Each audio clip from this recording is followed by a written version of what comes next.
கடினமாக உழைத்தும் வெற்றி கிடைக்காதது ஏன்? ஏனென்றால் நாங்கள் அனைவரும் எல்லா இடங்களிலும் கேள்விப்பட்டிருப்போம். வெற்றி அடைந்தவர்களின் மோட்டிவேஷன் ஸ்பீச் நிறைய ஒரு இன்டர்வியூஸ்லையும் கடினமாக உழைக்க வேண்டும் வெற்றி பெற முடியும் என்று அனைவரும் கூறுவார்கள். ஆனால் அவர்கள் எவ்வாறு உழைக்க வேண்டும் என்று யாருமே அப்படிப்பட்ட விடயங்கள் சொல்வதில்லை. ஏனென்றால் அவர்கள் அங்கே கேட்கப்படும் கேள்விகளுக்கு மாத்திரம் அல்லது ஒரு வழங்கப்பட்ட குறிப்பிட்ட நேரத்தில் தனது உரையை முடிக்க வேண்டும் என்ற ஒரு சிச்சுவேஷன், அன்கம்ஃபர்டபுள் ஃபீலிங்ஸில் அனைத்து விடயங்களையுமே சொல்ல மறந்து விடுவார்கள்.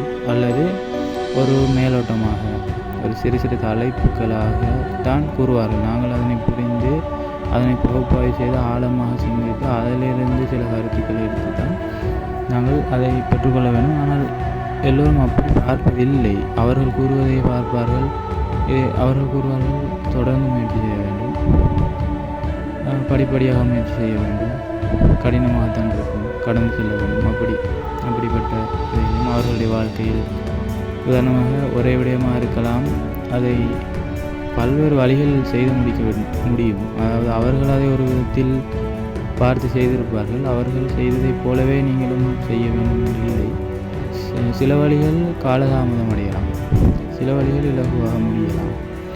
ஆனால் இருந்தும் நாங்கள் கடின முயற்சி செய்து அது தோல்வி அடைகிறது என்றால் அதில் ஏதோ ஒரு பிழை இருக்கிறது. அதனால் பிழை செய்து கொண்டிருக்கும் ஒரு முறையற்ற முயற்சி வீணான முயற்சி. அதுதான் வித்தியாசமாக நாங்கள் தொடர்ந்து பிழை செய்து திருத்தி வருவதே அதிக காலம் தேவை. அதுக்கு பொறுமை இழப்பவர்களுக்கு நஷ்டத்தில் போய் முடியும். அதாவது சிலருக்கு தோணலாம், கடந்த 6 மாதங்களாக அல்லது ஒரு வருடமாக முயற்சி செய்து கொண்டிருக்கிறேன் என்ற ஒரு பிரதிபலனும் இல்லை. சமூக பின்னணிகள், குடும்ப பின்னணிகள் ஒரு ப்ரெஷராக அமைந்து அதை இடையில் கைவிட்டு வேறு ஒரு துறைக்கு செல்வதற்குரிய வாய்ப்புகள் காணப்படுகிறது. அவ்வாறு சென்றால் அந்த துறையிலும் திரும்ப அடியிலிருந்து உழைக்க வேண்டும், ஸ்க்ரட்சிலிருந்து பில்ட் பண்ண வேண்டும். அதற்கும் காலம் தேவைப்படும். ஆகவே நாங்கள் தொடர்ந்து முயற்சி செய்து கொண்டு இருக்கும் துறையே எங்களுக்கு சிறந்த துறையாக இருக்கும். ஏனென்றால் அவ்வளவு காலம் இருந்திருக்கும். ஆனால் அதில் சிறு சிறு மாற்றங்களை செய்தால் போதும். அதற்குத்தான் நாங்கள் அப்படிப்பட்ட வல்லுநர்கள் அல்லது எங்களை விட இந்த துறையில் ஒரு படியாவது மேலே சென்றவர் அவர்களை பின்தொடர வேண்டும். அவர்களிடம் சென்று அதுக்கான அறிவுரைகளை கேட்க வேண்டும். ஏனென்றால் தனி மனிதனாக இருந்து சாதிப்பது என்பது இந்த காலத்தில் பொருத்தமில்லாத ஒரு விடயமாகவே அவர்கள் ஆலோசனை பெறும்போது நாங்கள் தவறுகளை இலகுவாக அடையாளங்களை திருத்திக் கொள்வதும் காலதாமதத்தை தடுக்கலாம். அதுதான் விடயம். இன்றைய டிஜிட்டல் உலகில் நேரடியாக சென்றுதான் ஒருவரை சந்திக்க வேண்டும், நேரடியாகத்தான் ஒருவரிடம் தொடர்பு கொள்ள வேண்டும் என்றில்லை. அவர்களுடைய ஃபேஸ்புக் பக்கத்தை ஃபாலோ செய்து கொள்வது, லிங்க்டின்னில் ஃபாலோ பண்ணி கொள்வது, அவர்கள் சில நேரங்களில் அவர்களுக்கு பர்சனல் மெசேஜ்களை நான் இப்படி செய்து கொண்டிருக்கிறேன் என்று உதவுவதற்கு அனைவரும் தயாராக இருப்பார்கள். இதுக்கு உங்கள் அறிவுரை தேவைப்படுகிறது என்று மெசேஜ் செய்து பார்ப்பது. சம்டைம் ரிப்ளைஸ் வர வாய்ப்பு இருக்கிறது. எங்கள் அதிர்ஷ்டத்தை பொறுத்து வந்தால் அதனை பயன்படுத்தி கொள்வது.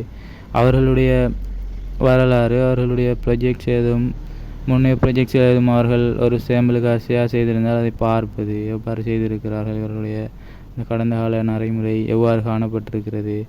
ஏனென்றால் அனைவருக்குமே முயற்சியில் அந்த ஒரு ஆர்வம் இல்லாமல் போவதற்கு முதல் காரணம், முயற்சி செய்ததுக்கு அனைவருமே ஒரு ரிவார்டு எதிர்பார்ப்போம். அதாவது பெரிய அளவில் ஒரு முடிவில் சொல்லப்போனால் பணம், புகழை எதிர்பார்ப்போம்.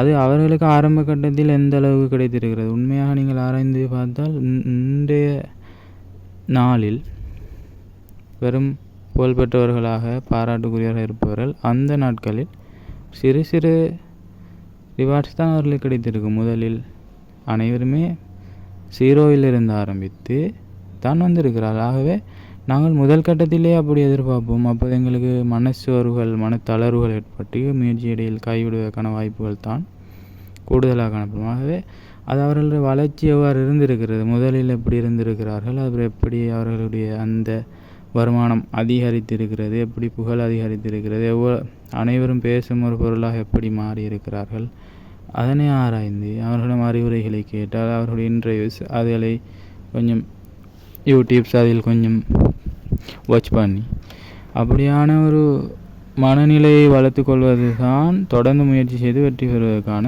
முதல் படி.